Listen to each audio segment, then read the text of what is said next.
제2장. 여호와의 말씀이 내게 임하니라. 이르시되 가서 예루살렘의 귀에 외칠지니라. 여호와께서 이와 같이 말씀하시기를, 내가 너를 위하여 내 청년 때 인애와 내 신혼 때 사랑을 기억하노니 곧 씨 뿌리지 못하는 땅 그 광야에서 나를 따랐음이니라. 이스라엘은 여호와를 위한 성물 곧 그의 소산 중 첫 열매이니 그를 삼키는 자면 모두 벌을 받아 재앙이 그들에게 닥치리라. 여호와의 말씀이니라. 야곱의 집과 이스라엘의 집 모든 족속들아, 여호와의 말씀을 들으라. 나 여호와가 이와 같이 말하노라.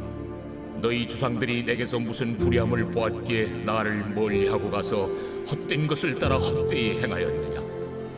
그들이 우리를 애굽 땅에서 인도하여 내시고 광야 곧 사막과 구덩이 땅, 건조하고 사망의 그늘진 땅, 사람이 그곳으로 다니지 아니하고 그곳에 사람이 거주하지 아니하는 땅을 우리가 통과하게 하시던 여호와께서 어디 계시냐 하고 말하지 아니하였도다.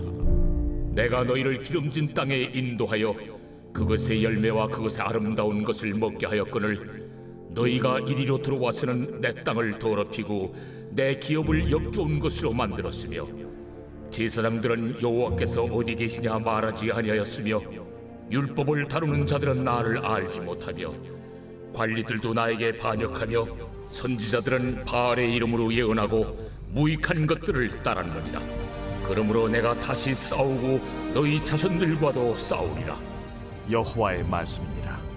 너희는 깃딤 섬들에 건너가 보며 게달에도 사람을 보내 이 같은 일이 있었는지를 자세히 살펴보라. 어느 나라가 그들의 신들을 신 아닌 것과 바꾼 일이 있느냐. 그러나 나의 백성은 그의 영광을 무익한 것과 바꾸었도다. 너 하늘아, 이 일로 말미암아 놀랄지어다. 심히 떨지어다. 두려워할지어다. 여호와의 말씀이니라. 내 백성이 두 가지 악을 행하였나니 곧 그들이 생수에 거론되는 나를 버린 것과 스스로 웅덩이를 판 것인데 그것은 그물을 가두지 못할 터진 웅덩이들이니라. 이스라엘이 족이냐 시종이냐, 어찌하여 포로가 되었느냐.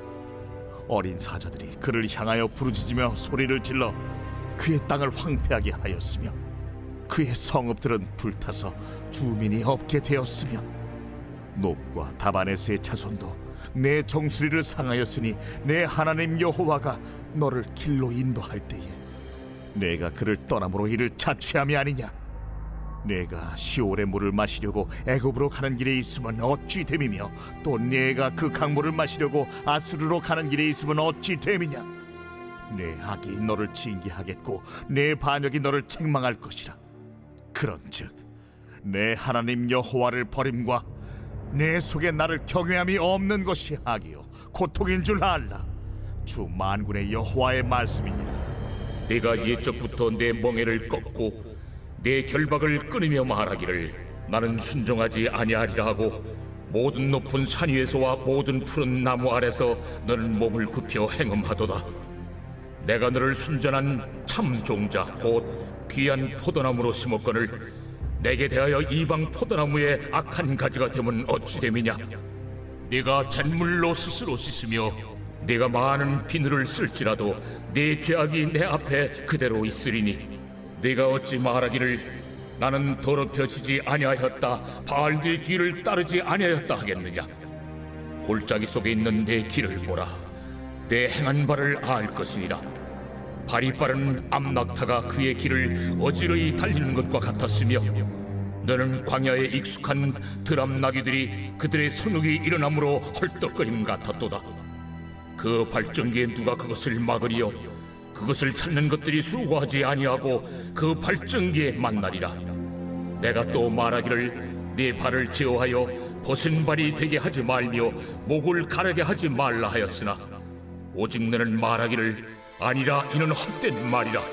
내가 이방 신들을 사랑하였은즉 그를 따라 가겠노라 하도다. 도둑이 붙들리면 수치를 당함같이 이스라엘 집 곧 그들의 왕들과 지도자들과 제사장들과 선지자들이 수치를 당하였느니라. 그들이 나무를 향하여 너는 나의 아버지라 하며 돌을 향하여 너는 나를 낳았다 하고 그들의 등을 내게로 돌리고 그들의 얼굴은 내게로 향하지 아니하다가 그들이 환난을 당할 때에는 이르기를 일어나 우리를 구원하소서 하리라. 너를 위하여 내가 만든 내 신들이 어디 있느냐? 그들이 내가 환난을 당할 때 구원할 수 있으면 일어날 것입니다. 유다여, 너의 신들이 너의 성읍수와 같도다. 너희가 나에게 대항하면 어찌 됨이냐? 너희가 단 내게 잘못하였느니라. 여호와의 말씀이니라. 내가 너희 자네들을 때린 것이 무익함은 그들이 징계를 받아들이지 아니함이라. 너희 칼이 사나운 사자같이 너희 선지자들을 삼켰느니라. 너희 이 세대여, 여호와의 말을 들어보라. 내가 이스라엘에게 광야가 되었었느냐? 캄캄한 땅이 되었었느냐? 무슨 이유로 내 백성이 말하기를 우리는 노였으니 다시 죽기로 가지 아니하겠다 하느냐? 처녀가 어찌 그의 폐물을 잊겠느냐? 신부가 어찌 그의 예복을 잊겠느냐? 오직 내 백성은 나를 잊었나니 그날 수는 셀 수 없거늘 내가 어찌 사랑을 얻으려고 내 행위를 아름답게 꾸미느냐? 그러므로 내 행위를 악한 여자들에게까지 가르쳤으며 또 내 옷단에는 죄 없는 가난한 자를 죽인 피가 묻었나니 그들이 담구멍을 뚫었기 때문이 아니라 오직 이 모든 일 때문이라.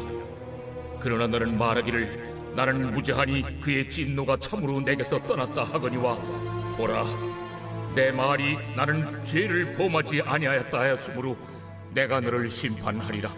내가 어찌하여 내 길을 바꾸어 부지런히 돌아다니느냐? 내가 아수르로 말미암아 수치를 당함같이 또한 애굽으로 말미암아 수치를 당할 것이라.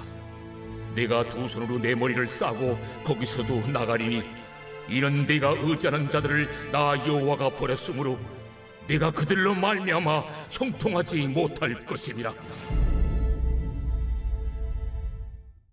오늘 예레미야 2장 말씀을 중심으로 버림받으신 하나님, 버림받으신 하나님이라는 제목으로 함께 말씀을 묵상해 보겠습니다. 예레미야는 역적 제사장 집안에서 태어났습니다. 다윗의 아들 아도니아가 반란을 일으켰을 때 아도니아 제사장이 아도니아 편에 섰고요. 그래서 솔로몬이 왕이 되었을 때 역적으로 몰렸습니다. 그래서 아나돗에 모여서 살고 있었는데요. 여러분, 예레미야가 제사장 집안임에도 불구하고 성전에 가서 제사장으로 섬길 수 없을 때, 그리고 이스라엘 모든 사람들이 다 자기 집안을 역적 집안으로 볼 때 어떤 느낌이 들겠어요? 하나님이 우리 집안을 버리신 것 같은 느낌이 들죠. 그렇죠? 네. 저와 여러분도 고난을 겪을 때, 그리고 아픔을 겪을 때, 특별히 내가 선택하지 않은, 부모님을 내가 선택했습니까? 그렇죠? 하나님이 선택해 주신 거잖아요. 그것 때문에 나에게 고난이 있고 아픔이 있을 때 마치 하나님이 나를 버리신 것 같은 느낌이 들어요. 그 찬스를 악한 영이 놓치지 않습니다. 그래서 귀에 와서 속삭여요. 너한테 이런 일이 있는 건 네 죄 때문이고 하나님이 널 버린 거야. 하나님은 널 사랑하지 않아. 어디서 많이 듣던 얘기 아니세요? 그렇죠?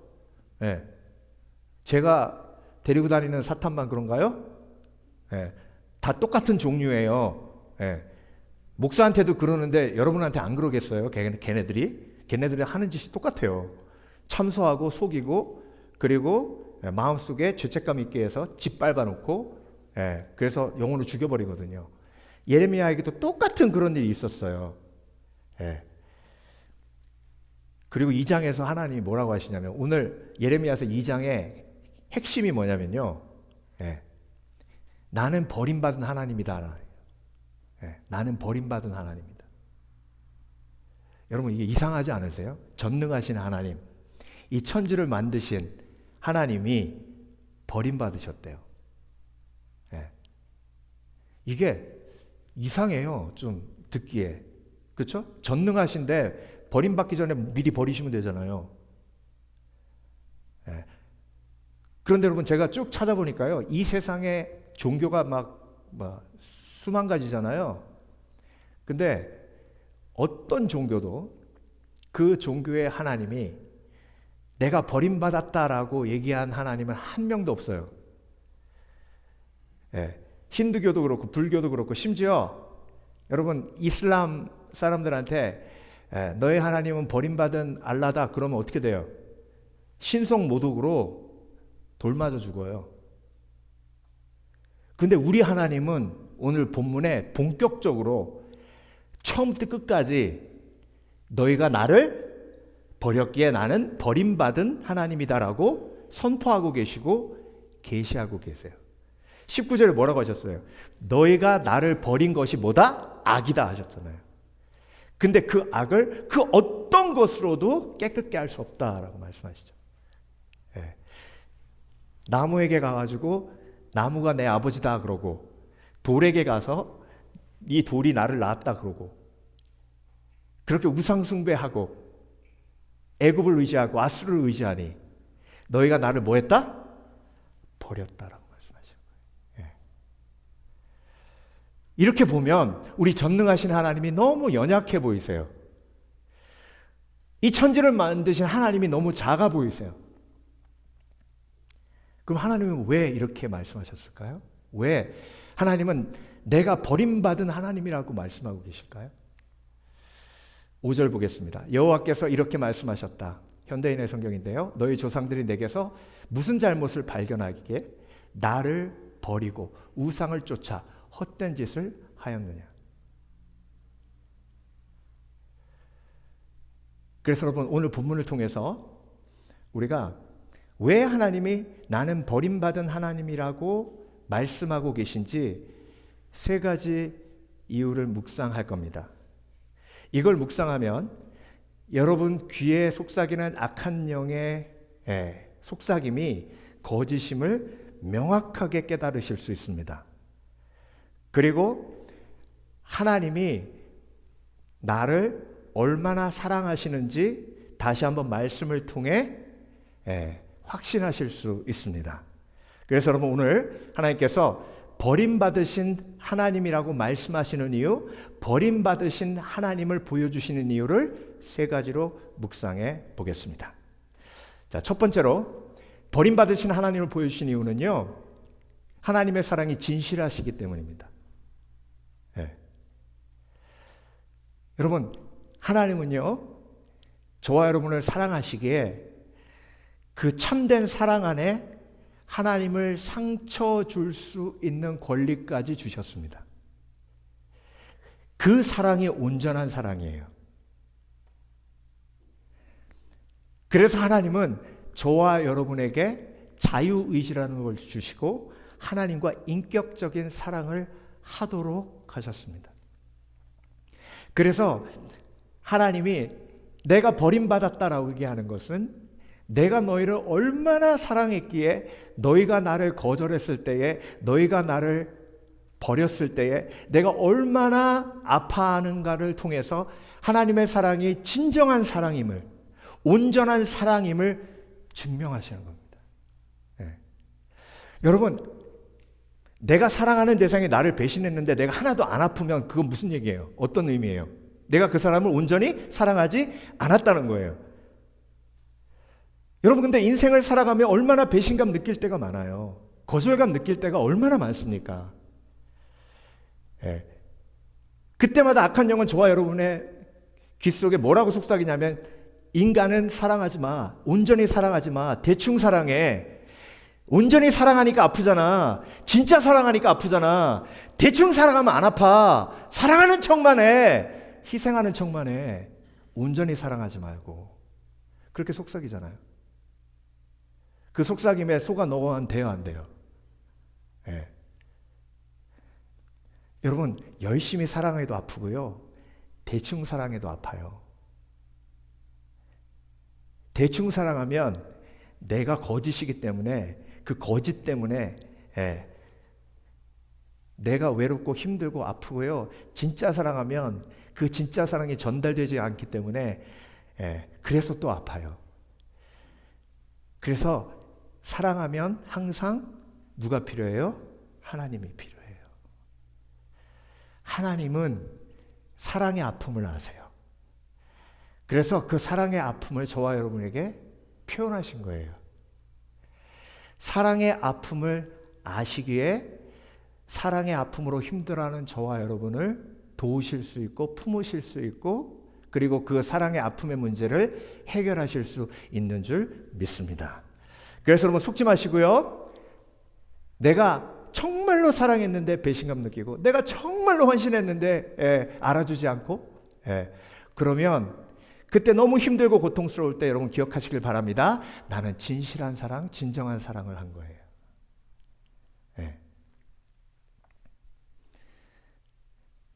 제가 오늘 말씀 준비하면서 제가 전도사 때 저희 교회에 부목사님 아들이 있었는데 너무 귀여운 거예요. 너무 이쁜 거예요. 아장아장 걷는 게 정말 걔만 보면 그냥 마음이 훅 뺏겨요. 너무 귀여워서. 그래서 뭐 사탕도 갖다가 주고 뭐 보면 이렇게 이뻐해주고 막 안아주고 같이 놀아주고 막 그랬어요. 근데 금요 찬양 예배 이렇게 드리고 제가 찬송 인도하고 내려왔는데 아버지 목사님 여기 앉고 제가 여기 앉았거든요. 근데 얘가 거기 앞에서 엄마 뒤를 딱 돌아보더니 웃고 일어나는 거예요. 그러니까 엄마도 같이 뒤로 돌아봤죠. 그래서 엄마는 당연히 아빠한테 가는 줄 알구나 하고 애를 보냈는데 얘가 누구한테 왔게요? 저한테 왔어요. 그때 그 부목사님의 얼굴이요. 진짜 저는 그렇게 실망하는 표정 처음 봤어요. 한편으로 미안하기도 하고 한편으로 이해가 안 됐어요. 아니 저 베이비가 뭐 생각 없는 애가 한 번 아빠한테 가고 나한테 왔기로서니 이렇게 힘들까? 그때는 제가 싱글이라 뭘 모르는 거예요. 여러분 너무 사랑하면요 그 사람의 한 번의 선택이 나에게 주는 영향력은 어마어마합니다. 오죽하면 깻잎 논란이 있었겠어요. 여러분 깻잎 논란 기억하세요? 기억하시죠?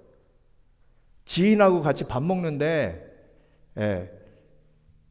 와이프 옆에 지인 이제 어떤 여자분이 앉았는데 깻잎을 이렇게 떼려고 하는데 남편이 그걸 이렇게 눌러주더래요. 그래서 그 여자분이 이렇게 띄었대요. 그것 때문에 와이프가 상처받아가지고 왜 상관없는 여인 깻잎 띄는데 도와줬냐 이거예요. 그 깻잎 논란이에요. 해도 된다, 하지 말아야 된다. 이걸 University of Washington 존 가트만 교수님이 뭐라고 표현했냐면 사소한 배신이라고 표현했어요. 이분은 1000명의 결혼한 커플들을 중심으로 관계가 좋은 커플들, 관계가 안 좋은 커플들을 연구하신 분이에요. 그분이 내린 결론은 뭐냐면 소통이 없으면 고통이 온다. 이거예요. 소통이 안 되면 고통이 온다.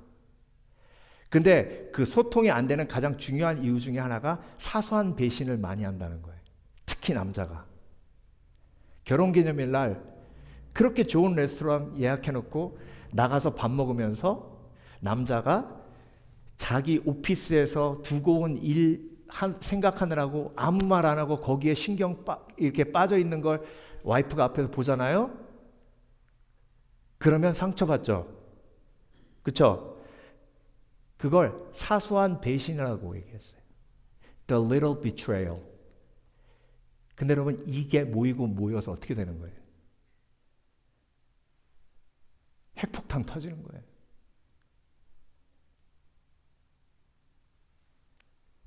여러분 진심으로 사랑한다는 건요. 그 사람에게 내가 나를 상처 입힐 수 있는 권리를 주는 거예요. 그러니까 뒤집으면 나 때문에 아파하지 않는 하나님은 나를 사랑하지 않는 하나님이에요. 그러니까 진리의 하나님은 한 분인 거예요. 여러분 깨달으시길 주의 이름으로 축원합니다. 내가 얼마나 존귀한 자인지 예레미야 1장에서 말씀하셨잖아요. 하나님이 창세전에 택하셨대잖아요. 그렇죠? 창세전에 택하셨죠. 그리고 사명을 주시고, 그리고 미리 보여주시는 존귀한 자로 지으셨잖아요. 그 존귀한 자이기 때문에 우리의 말 한마디로 하나님을 아프게 할 수 있는 거예요. 반대로 우리의 말 한마디로 하나님을 뭐하게 할 수 있는 거예요? 기쁘게 할 수 있는 거예요. 그걸 제발 믿으라고 말씀하시는 거예요. 네.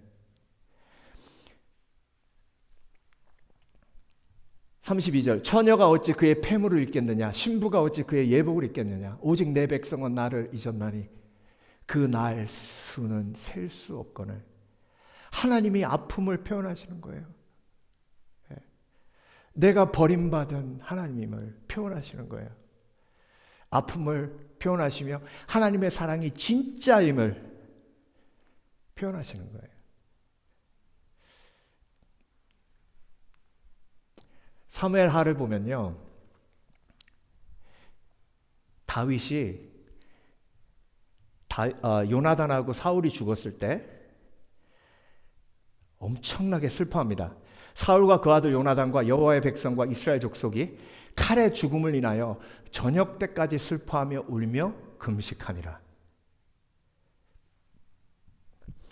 여러분, 다윗이 통일 왕국의 왕이 되기 위해선 사울 지파였던 베냐민 지파의 사람들의 마음을 얻어야 하는데요, 베냐민 지파는 다윗이 왕이 되면 원수였던 사울의 집안인 우리를 다윗이 멸할지도 모르고 불공평하게 대할지도 모른다는 두려움이 항상 있었어요. 그런데 여러분, 그 의심이 뭘로 증명됐어요? 다윗의 통곡으로. 사울과 요나단이 죽었을 때 저녁 때까지 다윗이 슬퍼하며 울며 금식하며 통곡했어요. 아파했어요. 너무 사랑해서, 너무 아껴서 통곡하고 아파하니 그 사랑이 백성들에게 전달되고 백성들은 다윗을 신뢰하게 됩니다. 그래서 통일 왕국이 이루어져요. 여러분, 슬픔의 표현은 때로는 사랑을 증명하는 도구가 됩니다. 하나님은 하나님의 슬픔을 구약 성경에 마음껏 표현하셨어요. 그 이유가 뭐예요? 하나님이 저와 여러분을 얼마나 사랑하시는지를 보여주시기 위함이에요. 그래서 여러분, 구약 성경을 읽으며 하나님의 분노가 하나님의 아픔으로 연결되어지고 하나님의 아픔이 곧 나를 사랑하시는 하나님의 증명임을 깨달으시길 주의 이름으로 축원합니다. 근데 여러분, 다윗이요, 압살롬이 죽었을 때 얼마나 슬프게 울었는지 아세요? 압살롬은 다윗을 배신한, 다윗을 버린 아들이죠. 그렇죠? 네. 근데 그 압살롬을 생각하며 압살롬이 죽었다는 소식을 듣고 다윗이 이렇게 웁니다. 왕의 마음이 심히 아파 문으로 올라가서 우니라. 저가 올라갈 때에 말하기를, 내 아들 압살롬아, 내 아들 압살롬아, 내가 너를 대신하여 죽었다면 압살롬 내 아들아 하였더라. 이게 아버지의 마음이에요. 네. 압살롬이 누군데요? 아버지의 첩을 취한 정말 인간 이하의 인생을 산 사람이에요. 아버지의 왕권을 뺏으려고 반란을 일으킨 것도 그렇지만 천륜을 저버린 정말 폐륜화 중에 폐륜화입니다. 근데 그 압살롬이 죽었을 때 다윗은 이렇게 슬프게 웁니다. 이 슬픔을 통해 우리는 어떤 진리를 알 수 있어요? 아무리 압살롬이 다윗에게 그런 아픔과 상처를 주어도 다윗은 압살롬을 진정으로 사랑했구나라는 것을 보게 됩니다. 여러분, 하나님의 울부짖음이, 다윗은요, 내가 너를 대신하여 죽었다면 이라고 말했지만 하나님은 직접 인간의 몸으로 이 땅에 오셔서 저와 여러분을 위해 죽으신 줄 믿습니다. 믿습니다. 그래서 여러분, 하나님의 눈물이 육신이 되어 예수 그리스도로 이 땅에 오셔서 저와 여러분을 대신해서 죽으셨기에 하나님은 절대로 저와 여러분을 버리시지 않습니다. 여러분, 이렇게 아파하는데, 이렇게 고통스러워 하시는데 하나님이 저와 여러분을 왜 버리십니까? 다윗은 끝까지 압살롬을 버리지 않았어요. 그 다윗의 자손으로 예수 그리스도가 이 땅에 오셨습니다. 여러분, 어떤 상황 속에서도 여러분의 귀에 악한 영이 속삭이더라도 여러분의 고난은 하나님의 버리심이 아니라 십자가 지고 예수님을 따르는 영광의 십자가임을 기억하시길 주의 이름으로 축원합니다. 축원합니다. 두 번째로 버림받으신 하나님을 보여주신 이유는요, 용서를 가르치시기 위함입니다. 여러분, 예레미야가 제일 미워할 수밖에 없는 대상은 누구였냐면 일단 아도니아 할아버지. 왜 아도니아 편에 아도니아가 아니라 아도니아 편에 섰던 제사장 할아버지. 왜 아도니아와 함께 해가지고 우리 집안을 이렇게 풍비박산 내냐는 거죠. 그렇죠?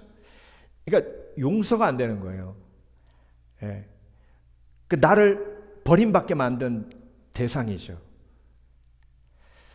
그런데 하나님이 이스라엘 백성들에게 무엇을 보여주시냐면 너희는 피해의식에 빠져 있다는 거예요. 어떤 피해의식에 빠져 있어요? 내가 버림받았다는, 하나님께 버림받았다는 피해의식에 빠져 있는 거예요. 근데 하나님은 뭐라고 말씀하세요? 아니, 네가 버림받은 게 아니라 네가 하나님을 버렸기 때문에 버림받음으로 들어간 거라는 거예요. 여러분, 하나님은 저와 여러분을 절대 버리시지 않으세요. 그런데 우리가 하나님을 버리면 악한 영이 결국 저와 여러분을 버림받게 만들어요. 그러니까 버림받고 나서 뭐라 그러냐면 하나님이 나를 버렸다고 얘기해요. 그게 아니라는 거예요. 그리고 그 속에서 나에게 버림받음의 상처를 준 사람, 나에게 거절감을 준 사람을 용서하지 못하고 계속 미워해요. 왜? 나는 피해자이기 때문에. 여러분, 사기꾼이 제일 용서하기 힘든 사람이 누구냐면 사기꾼이에요. 왜? 본인은 사기꾼이라고 절대 생각 안 해요. 그런데 사기꾼이 제일 미워요. 왜? 본인이 사기꾼이기 때문에. 욕심 많은 사람이요, 욕심 많은 사람이 제일 미웠거든요. 교만한 사람이 제일 미워요. 그러니까 라반이 야곱이 무지 미운 거예요. 왜? 라반도 사기꾼이고 야곱도 사기꾼이니까. 그런데 자기가 사기꾼인지 몰라요. 자기가 욕심 많은지 몰라요. 그러니까 용서가 안 되는 거예요. 하나님이 뭐라고 하시냐면요, 넌 피해자 아니라는 거예요. 너 가해자라는 거예요. 어떤 가해? 하나님을 상처 입힌, 하나님을 배신한, 하나님을 버린 가해자라는 거예요. 그거 깨달으라고 하시는 거예요. 제가 오래전에 상담하면서 한 자매님이 아들한테 너무 상처받았다고, 진짜 그 아들이 보낸 문자를 보니까요, 엄마 그냥 심장에다가 칼을 막 한 100번 찌른 것 같아요. 와, 그런 문자도 있더라고요.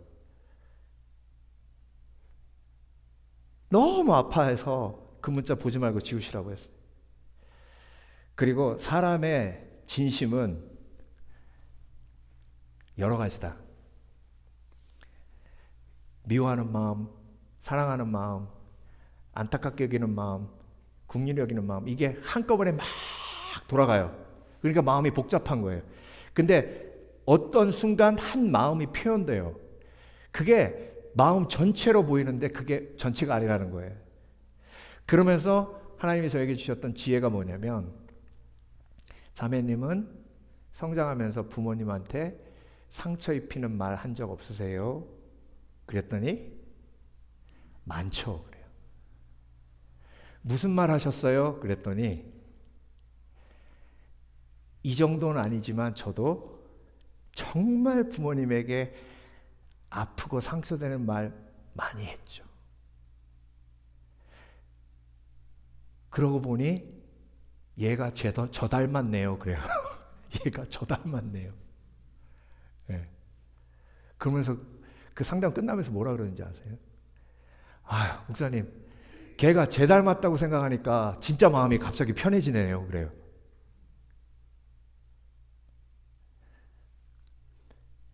편해진 게 왜 그런지 아세요? 용서할 힘이 생긴 거예요. 내가 피해자인 줄만 알았는데 뒤집어 보니까 가해자인 거예요.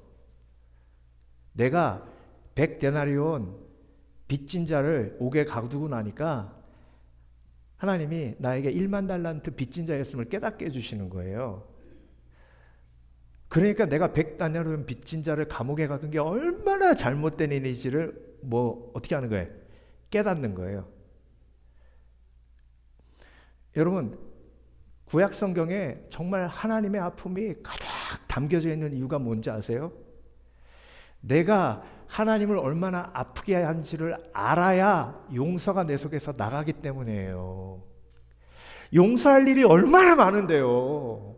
그렇죠? 예. 여러분, 그런데 오해는 하지 마세요. 용서는 필수지만 화해는 옵션이에요. 악한 영이 속여요. 저 사람 용서하면 너 저 사람하고 다 같이 살아야 돼. 아니에요. 용서해도 같이 안 살아도 돼요. 화해는 옵션이에요. 왜? 나에게 어뷰즈한 사람하고는 같이 못 살아요. 예, 그 트라우마가 있는데 그 사람하고 사는 것 자체가 지옥인데요. 예.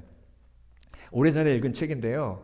아버지가 알코올 중독에 맨날 집에 들어오면 술 먹고 엄마 패는 거예요. 엄마 도망갔어요. 아버지가 노름하다가 집안의 모든 재산 다 날렸는데 돈이 없는 거예요. 근데 짜낸 아이디어가 뭐냐면 그 7살짜리 딸을요 길가에 확 밀어서 자동차에 치이게 만들었어요. 그래서 휠체어 신세 지게 됐어요. 그 자매가. 그 보상금 받아가지고 가서 노름해서 다 날랐어요.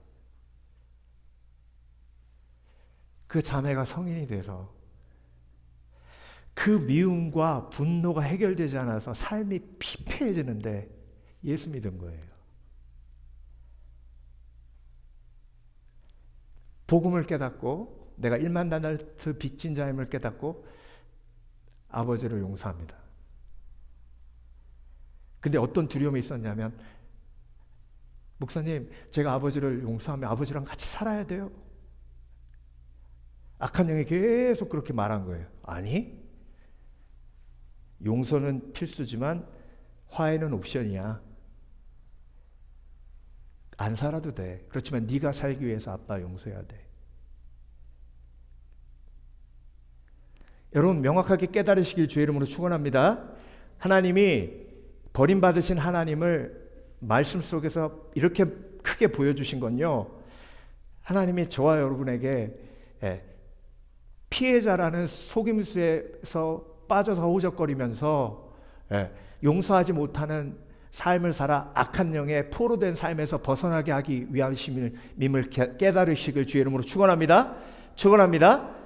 자, 그래서 내가 왜 피해자뿐만이 아니라 가해자임을 알아야 하냐면요. 자, 보세요. 하나님은 영원히 마르지 않는 샘물을 주셨다고 했죠. 그렇죠? 이게 사마리아 여인에게 예수님께서 하신 말씀이에요. 근데 이스라엘 백성들은 저 마르지 않는 샘물, 막 하늘에서 내려오는 저 아름다운 마르지 않는 샘물을 선택했어요? 아니면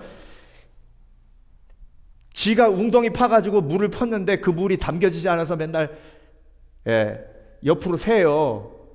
저런 말도 안 되는 웅덩이 같은 물을 이스라엘이 선택했다는 거예요. 저게 우상이고 저게 압수르고 저게 애굽이라는 거예요. 그래놓고 하나님이 우리를 배신했다고 얘기하는 거예요. 이게 말이 되냐고요. 그렇죠? 이게 얼마나 어리석은 거예요. 근데 여러분 돌아보세요. 이걸 선택의 배신이라고 할 수 있어요. 생명의 생수를 선택하지 않고 다 말라 비틀어져가는 그런 오물 같은 물을 선택하는 어리석은 선택. 저와 여러분 삶 속에서 얼마나 많았습니까? 그때마다 하나님이 얼마나 아파하셨을까요? 네. 그러니까 여러분, 저와 여러분의 선택은요, 선택이 아니에요. 그 선택을 통해서 하나님이 기뻐하시느냐, 하나님이 아파하시느냐가 걸려 있어요.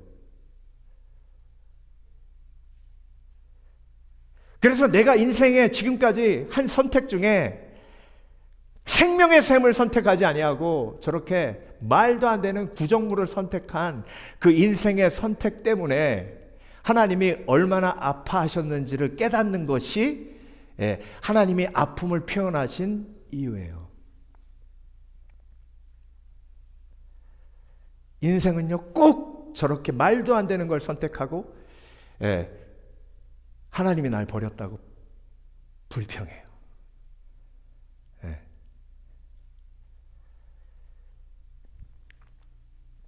마지막으로 버림받으신 하나님을 보여주신 이유는요, 버림받음을 치유하시려고 버림받으신 하나님을 보여주신 겁니다.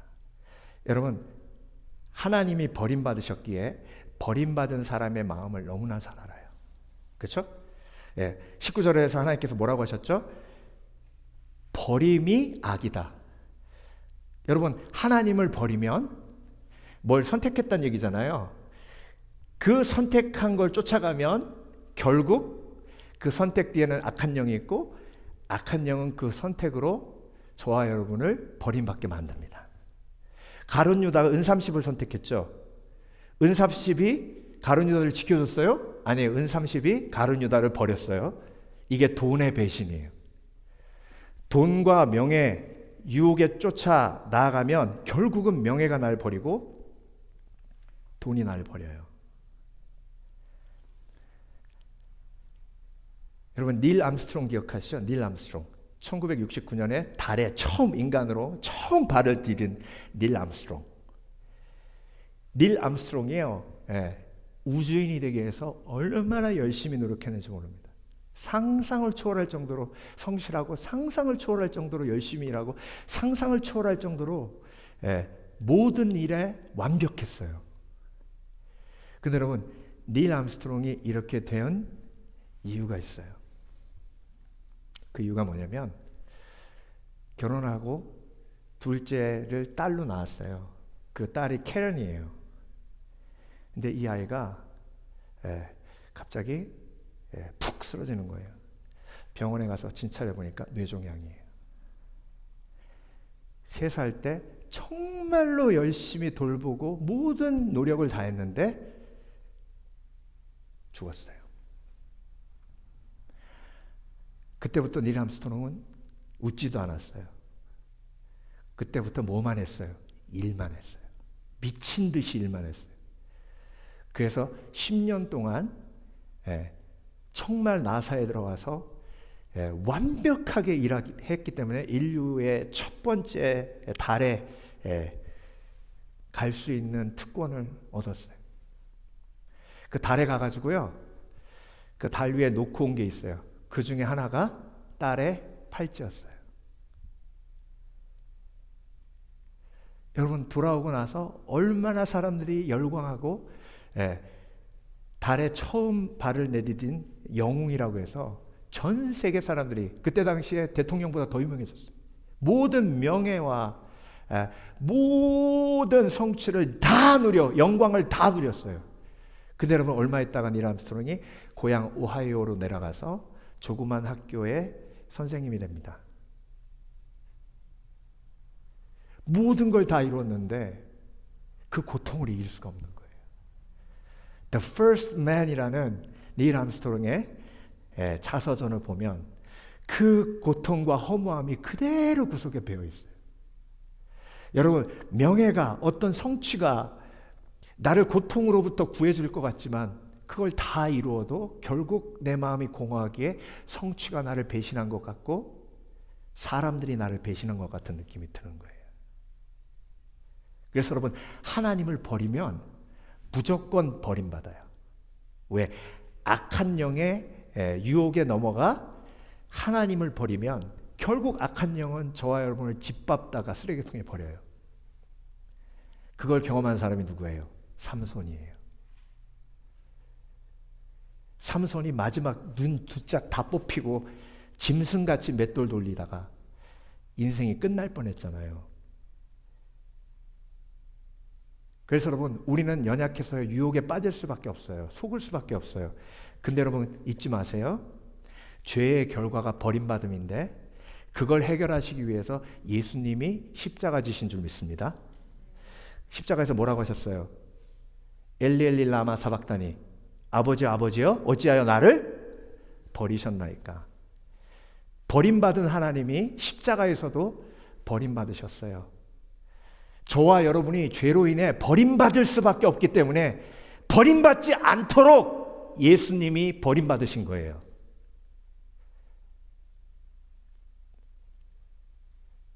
그래서 여러분, 악한 영이 저와 여러분의 귀 속에 하나님이 널 버렸다 할 때 뭐라고 얘기하셔야 돼요? 예수 그리스도가 십자가에서 나를 위해 대신 버림받으셨는데 하나님이 왜 나를 버리셔? 하나님은 절대로 나를 버리시지 않아! 라고 악한 영을 대적해야 하는 줄 믿습니다.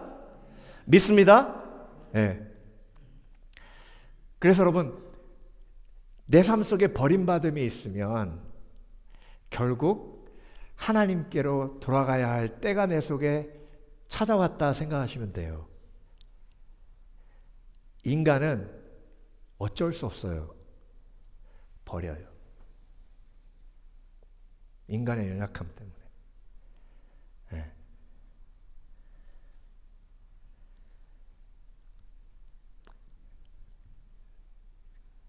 오늘 제가 설교 준비하면서 떠오른 목사님 한 분 계신데요. 10월 19일 이종영 목사님 오늘 은퇴하시는 날이에요. 제가 지난주에 가서 목사식 참여하고 왔는데 이제 77이세요. 근데 식사하면서 그러시는 거예요. 내가 절대로 잊지 못하는 목사님이 한 분 계신데, 여러분 그 너라는 노래 아시죠? 낙엽 찌든 그 숲속에 파란 바닷가에, 그 노래 아시죠? 그게 8개월 동안 1위 했대요. 그러니까 얼마나 유명한 분이에요. 그렇게 탑으로 쫙 가다가 대마초 사건 터진 거예요. 제가 여쭤보니까 직접 피지도 않으셨대요. 그렇게 환호하고 그렇게 막 한 번만 사인해달라고 했던 사람들이 돌아서는데 와, 무섭더래요. 지인들도 다 떠나고 아무도 안 남더래요. 그러니까 밥 한 끼 얻어먹을 데가 없더래요. 근데 저희가 감옥에 갇혔을 때 매주 와서 예배드리신 목사님이 계시대요. 그 목사님이 하신 말씀이, 정영재, 사람들이 다 자기를 버린 것 같지? 지인들도 다 자기를 버린 것 같지? 하나님은 절대 안 버리셔.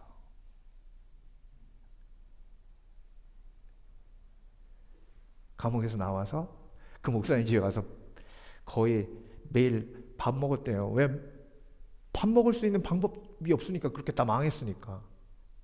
밥 먹을 때마다 하나님은 정영재를 버리지 않으셔. 그게 마음속에 딱 새겨지니까 더 이상 노래하고 싶지 않대요. 그래서 미국에 와서 목사님이 되신 거예요.